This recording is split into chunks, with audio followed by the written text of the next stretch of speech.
Bonjour à toutes et bonjour à tous et bonjour Dominique, premier rang si tu le veux bien. Je suis ravi de vous accueillir dans ça c'est pas très objectif, magnifique auditorium du groupe La Poste, et vous accueillir surtout pour non pas le premier événement de l'ODC Nouvelle Ère post-Covid, mais presque.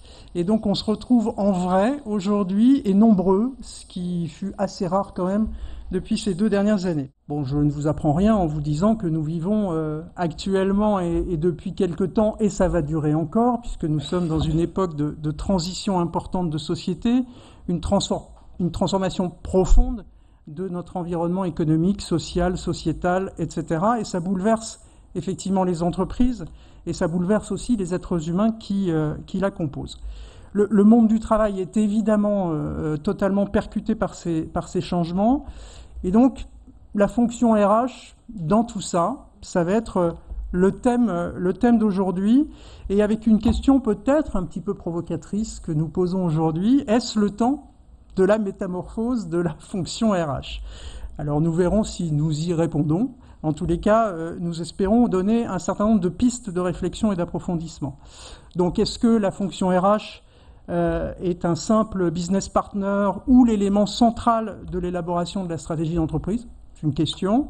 La fonction RH va-t-elle se réapproprier un management par les objectifs de travail en opposition à un management par les résultats financiers? La fonction RH peut-elle ou doit-elle installer ou réinstaller la confiance entre les différentes parties prenantes de l'entreprise? Comment? Avec quels partenaires? Qu'est-ce qui fait aujourd'hui communauté sociale, coopération, solidarité dans l'entreprise? Et le monde d'aujourd'hui nous rappelle effectivement combien il est important pour la pérennité des entreprises que de se préoccuper et d'agir sur les sujets de communauté sociale, managériaux, de santé, de psychologie, d'organisation du travail, de compétences, etc., etc. Donc nos invités aujourd'hui vont en débattre lors de 2 tables rondes qui se succéderont séparées par une pause, mais ça je vous le redirai.